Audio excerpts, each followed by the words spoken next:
Good morning. All right, so first of all, it's Friday. You made it, okay? And I want to say to you this morning, congratulations. There are lots of moms who've woken up this morning and already, before it's even 6:30 in the morning, you have done 10,000 things, right? You got up, you got you got yourself ready, you got your kids ready, you did the breakfast, you got everybody situated. Amazing. And there are some men who also do that too in the morning, 10 million things. So congratulations. And some men that maybe don't thank their wives enough for helping. Well, that's a natural phenomenon. Thank you. I think. You're welcome. So anyway, yeah, we did this whole week and we're at the end. What are you most proud of?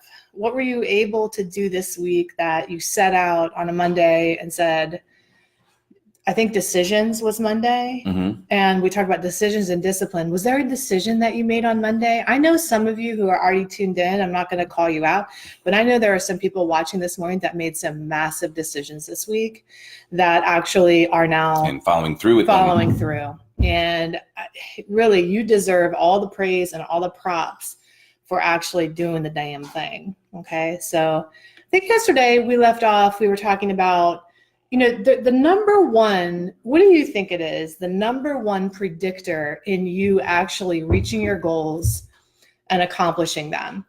What do you think research says is the number one predictor in your ability to reach your goals?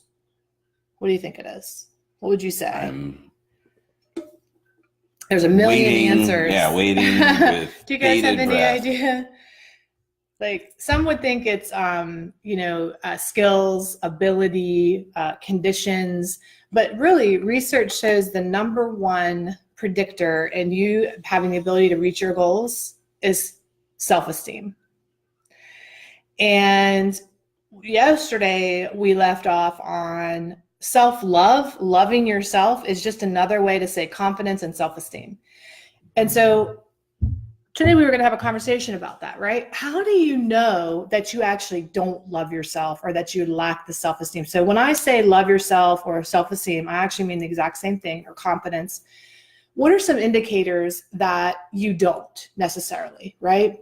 And people could be really superficial and just go straight to like, oh, well, your living conditions show that, or your body shape shows that, or that's not necessarily true. Lots of people are very happy in all kinds of different bodies and living situations. So what a lot of projection is a predictor that you have a challenge with this is that somebody in your life can have an opinion of you that rocks you to the core, that just shakes you, that rattles you, or that stops you dead in your tracks, that you're trucking along and all of a sudden somebody says that one thing and you go, that's it, throw up your hands and give up. Or you have a tape in your head that's always playing, or you're a person that starts things, but you don't finish them. That's another really good indicator that you don't have the self-love you need, or the self-esteem. You have a dream and a desire in your heart, but it stays on your vision board. That's another indicator, right? That you're not following through. So it could be other people throw you or you're throwing you. But the main thing is, if you're not where you want to be in your life, and you're not exactly where you want to be, the number one predictor of why, and you can stop searching and scrolling and say, why can't I make it? Is it my strategy? Sometimes, but most 9 times out of 10, it's your attitude towards yourself and your belief in your ability to actually get things done. So we know that, right? We go, oh, Heidi, wow, yeah, thanks, Sherlock. But some of you are hearing that, put in that perspective for the very first time, right? When we were working in the treatment center, and these clients were really struggling, right? And had lost kind of everything and had nowhere, it was just like a bottom for them, right? I asked the question, I was like 7-year apprenticeship studying with a really tough population. I say, hey, what's the one thing you could learn to master? Because I'm a teacher, I wanted to know. What's the number one thing you could learn to master that would change your life forever? And unanimously, every single time, the answer was learn how to love myself. And that was men and women. Men and women. Oh, yeah. This is not gender specific. This is a global gender issue. And then I say, okay, yes, we do. We need to learn how to love ourselves. How do you do it? And now what do you think some of the answers were floating around? Yeah, I need to learn how to love myself, man. Well, wasn't that guy, who's that there was that guy who's doing all those Instagram videos and Facebook, and he was like this big black guy who was like, always sitting in a hot tub or something talking about, oh, see, to take care of yourself, what you need to do is get yourself in a hot bathtub or a hot jacuzzi and put on the nice soap. And he did, his whole thing was about like just lavishing yourself in luxury, and that was how you loved yourself. Yes, and I think that's a pretty good indicator. And our society kind of takes it to the nth degree, which is like buy the nice dress, get the bag, take the bath, buy the hair products. And there's a time and place for that, but that's not. So that's our society wants us to get our nails done, get our hair done, take care of ourselves, but that's a Band-Aid on the flesh wound. And what we're doing is conflating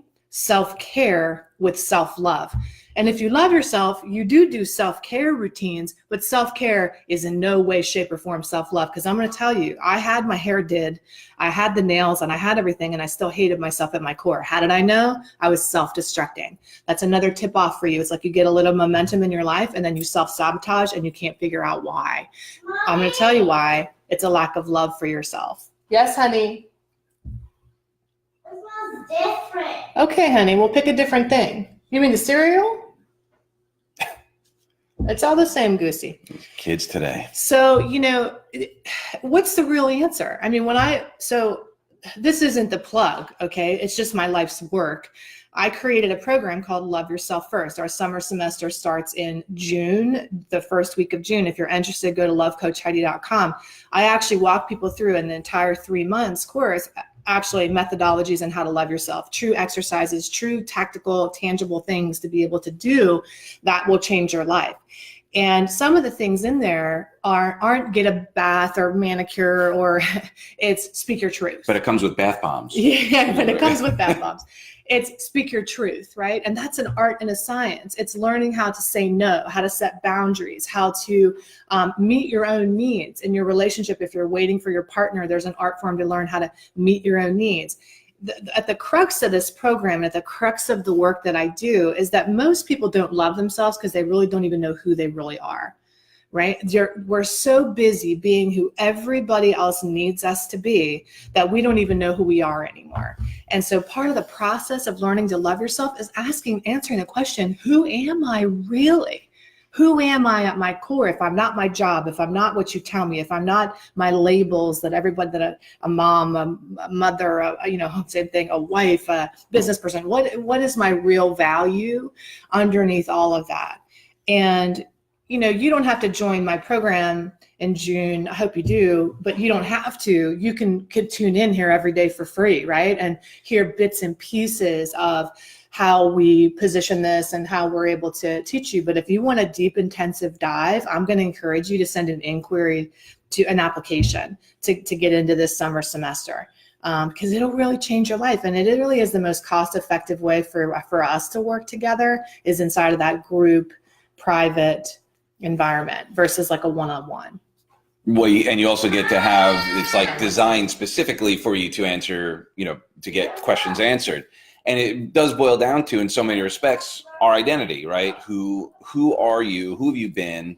And getting really present about that. And there's an art to that as well, right? Because you can design who you need to be and encourage and enroll and enhance character traits. Because if you're watching this, there's parts of you that, we believe that everything that you need, you already have within you, you have access to, where the support and help comes. And the reason why even just the whole personal growth movement is becoming like $1 billion a year business is because people are finally really understanding that they have to take personal responsibility and start looking at who they've been, who they need to be.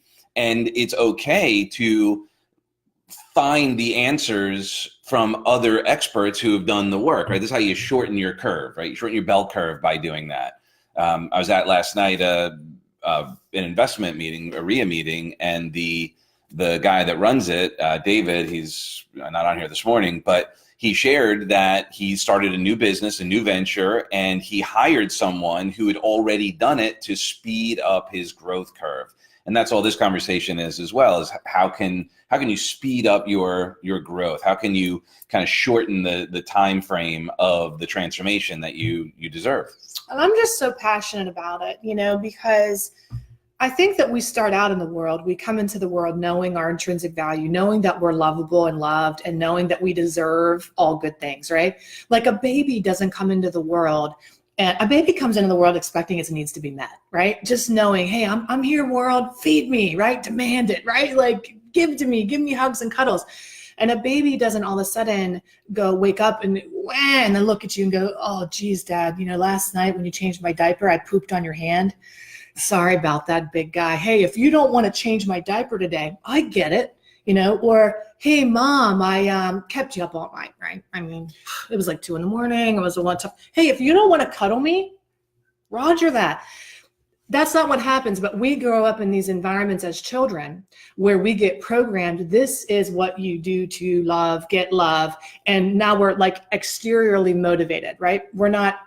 It's not an intrinsic kind of value. Like we don't know how to power ourselves. So we're conditioned to look outside of ourselves. And if we're successful and we're born into this dependent state and all of our needs are met, right? We're fed on time and we're cuddled and loved, then we move into independence. And that's where we learn how to assert ourselves and really know we can build our self-esteem. But if we had a crap time in dependence, where either it was abusive or dysfunctional or addicted or something was awry, we take a pit stop, we go right past independence, right into codependence. And we still are looking outside of ourselves. Hey, you fill me up. You tell me I'm worthy. You make me feel important. You make me feel special. You make me feel wanted. You believe in me, right?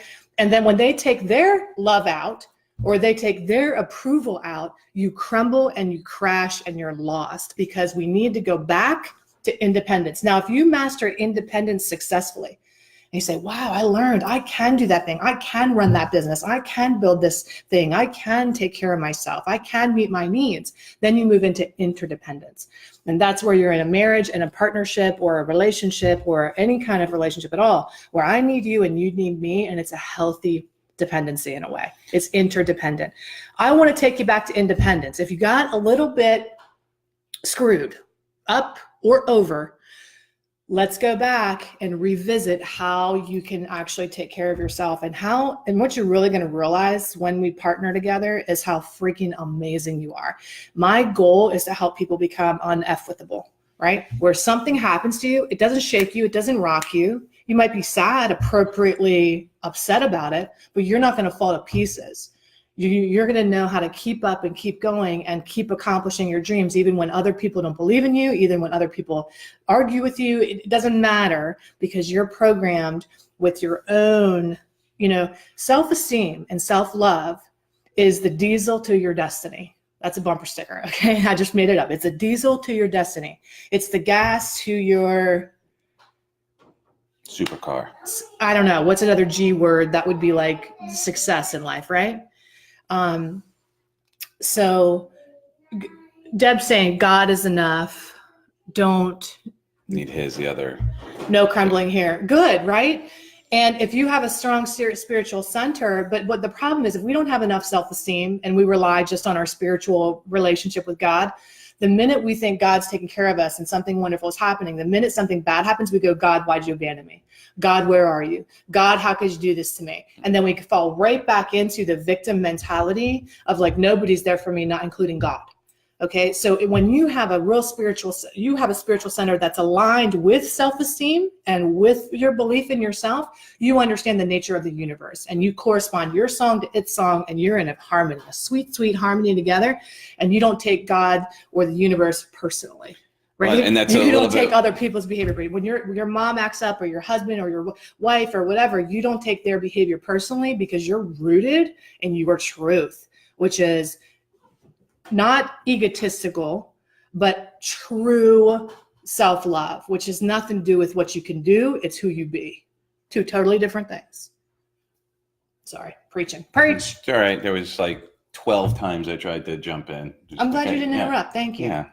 Well, now I forgot what I was talking about. So I'm used to it. So one of the things where that happened was greatness. There you go. The greatness. Awesome. Woo. What happens is over time, like it's interesting watching even our daughter, watching Ellie the other day. We were saying something with schools, whatever it was, and she goes, Oh, does that mean that, if I do it, you won't love me anymore? Yeah. Right. And it's a normal thing, because our deepest need is to be loved. Like, it's our strongest, most powerful, important thing. Mm-hmm. And because as we're growing up, and based on the resources we have at the time we make these decisions, which you talked about on Monday, we make the decisions based on the resources we have available at that time.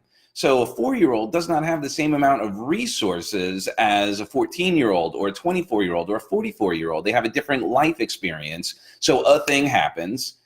We then go, oh, okay, and so fortunately, Ellie's asking, right? There are some children who won't even ask. So they'll just make that meaning. Oh, that means they don't love me anymore. And then start creating a person. They go, okay, well, what do I need to do in order to be loved? What do I need to experience? And then they start creating this based on an experience that the meaning had nothing to do with what had happened, but they just gave it at that time, and then it gets stacked. It gets built and built and built. So the conversations that we're having here is sort of packing that onion, as it were, and finding that at your core, we are all incredibly worthy. We are valuable. We are lovable. We are loving. And we may have made some decisions in the past about stuff and it doesn't really matter. It's just an awareness of going, oh, okay, it could have meant something else, right? So, of course, we're telling Ellie, yes, it means we don't. So, yeah, some of us are still operating on decisions we made when we were 10. Right. Right? Oh, no, I'm unlovable. Oh, dad left. I'm not worthy. Oh, we're still operating on these decisions. And so we need to find out what the decisions are that we've made about ourselves and about life and about people, those global beliefs. And we need to figure that out, but we need to unpack them. There's two things going on here. There's a theory. You're lovable. You're lovable at your core. You deserve all good things. You're a child of God. You're a child of the universe. That's a theory. Great. That theory alone, I can do everything I want to do with incantations. I can meditate on that stuff. I can really try to get it, but I'm going to tell you something. If you do not have the back half of that with practice, theory and practice, you can think something and learn something, but until you do something, it's worthless. Okay. Insight without action is pointless. It's a road to nowhere. And the greatest gap in life is between knowing and doing. And if we can marry the two and we can say, oh, I know I'm a worthy human being, but now let me behave as one. Now I know I love myself and let me behave as if I do. No way. You're unstoppable, right? Now you have everything. But some of you are walking around, I know I love myself, but I'm looking at your life. Now spending a day with you, and I know intrinsically, I know you don't, because your behavior shows me the opposite, right?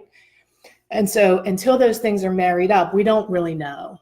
All right. We have to behave. And then when we integrate the knowledge, that's wisdom. There's this difference between knowledge and wisdom, guys. Knowledge is I know something. Wisdom is I freaking do the thing.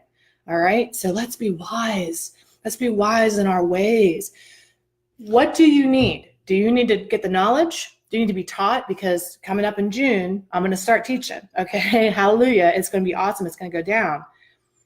And then we're going to be the wisdom. Do you need the knowledge, or do you need a little kick in the pants, loving and know how to incorporate the things that you know, how to pull the trigger? Sometimes we're missing information and sometimes we're missing perspiration. You have to know which one you need. And you can get them both. At the same time, because that's the thing. It's like you get a little bit of, that's why I also said back to the basics. Sometimes these are things we know. Like a client right now. I'm sitting.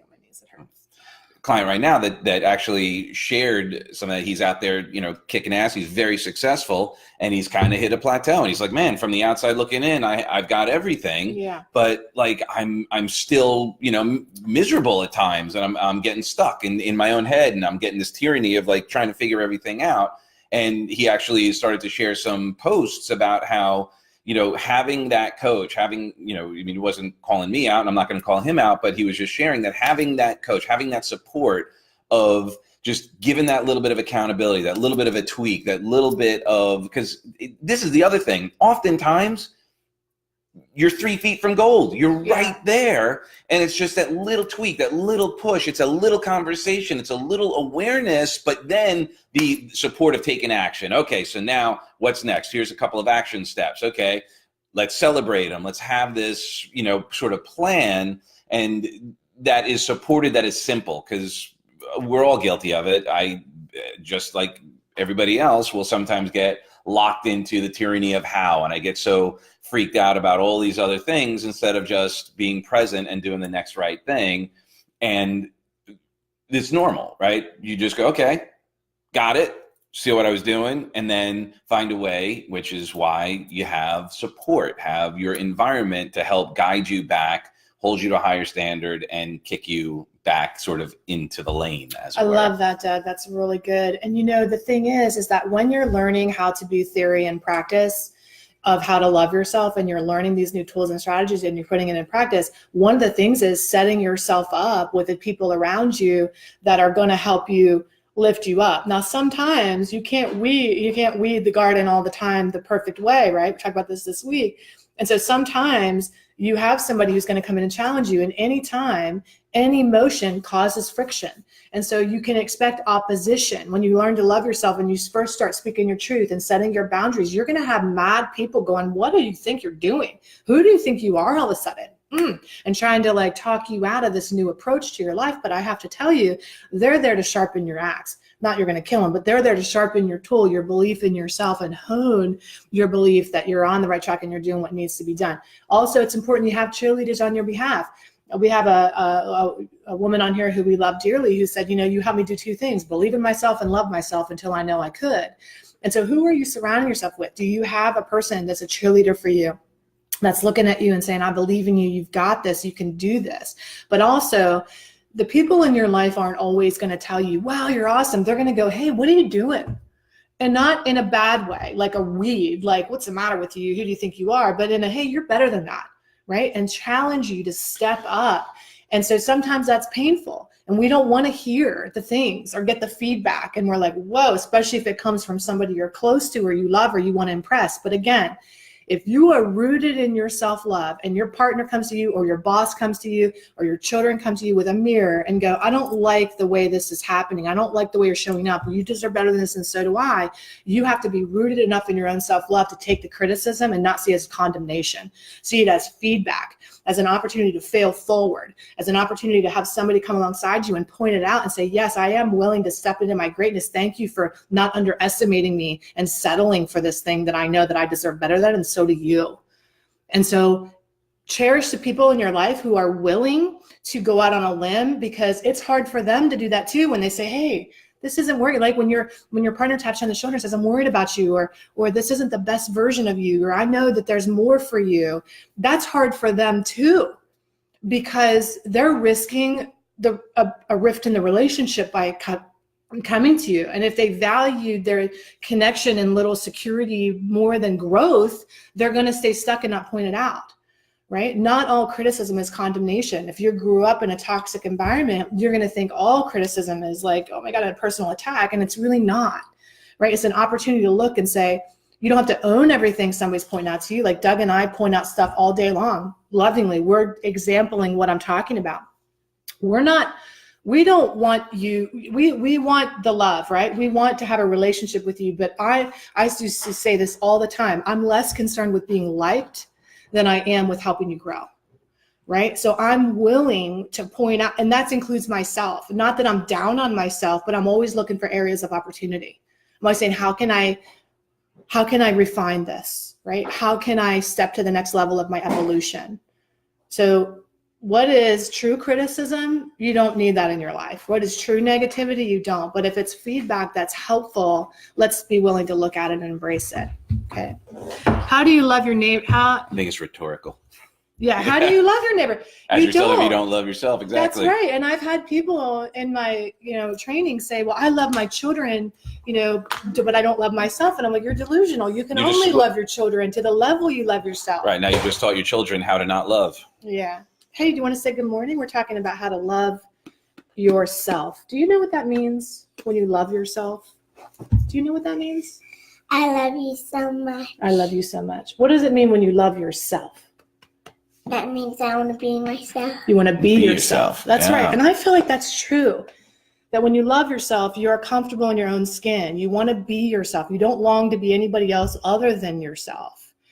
Amy says she really needed this today. Good. I'm glad. I'm glad. Hey, Jess, what time? It's 6:30 a.m. page 6:30 in the AM. Yeah. You gotta be kidding me right now. You gotta be kidding me right now. That's What? Mommy's line. And what do I say when people are driving sometimes? Okay, when I'm I gonna sleep over. You gotta Oh. rock. Michaela's gonna super. What do I say when I get mad when I'm driving when somebody cuts me off in Florida because nobody knows how to drive? What do I say? You're driving like a nut job. I say, you're driving like a nut job. Yeah, I saw You're the other, driving like a nut job. Nut job. That's the West Virginia coming Yeah. out in Mommy. the other day. I had an accident happen right in front of me from a nut job going from the middle lane across the right lane, smashing into one car, Crazy. went over the divider, hit the car next to me, and then moved the car that it hit Yeah, like crazy. a foot away from Thank God my you're car. okay. Yeah. Wait, where? Oh, when Daddy was Yeah, the other driving, it was day, kind of yeah. scary. So I was Well, glad waiting he's at a okay. light. Yeah, I was waiting at a light. Yeah, but I was okay. Risky. Yeah. Yeah, he Okay. survived. It's good. That. Okay, you want to go to Daddy? Mm. All right, Okay. well, let's say goodbye this morning to sign our friends. off? And we're going to say have a happy weekend. We've got sleepovers happening. I have a client on Saturday, my couple that's coming in. I can't wait to see them. Oh, and we What else is happening this weekend? last night, David Dweck at his RIA, he announced he had an event coming up, and we wanted to support him. So we have 7 new friends joining us at our Success Alchemy Oh, that's great. in August. So if you want more information to spend a day with us, August Florida. 10th down here in Florida, if you're not already in Florida. August 10th, we'll be there, and and by the way, it's a great opportunity to network and meet incredible people. If you're part of our tribe, you want to expand it with other people in here. So connect with people who are on here. Oh, Mosca's here, and amazing people. As a matter of fact, last night after we spoke. David and I hung out and with a new friend that we just met and met some people in the place. But David connected me with another new friend that I'll be having lunch with next week who is doing this kind of stuff that we want to be doing in real estate and beyond. So just come on and let's make this an even more profound relationship. This is a fantastic way for us to connect with you, and we'd love to spend even more time with you in person. Well, you want to say signing off? Anything? Subscribe to our video and click the subscribe button and subscribe to our video. Give a thumbs up if you know us, and we love who you are and who you aren't. That's right. Love we love you you. for who you are and who you aren't. Bye. Mwah, mwah, mwah, mwah.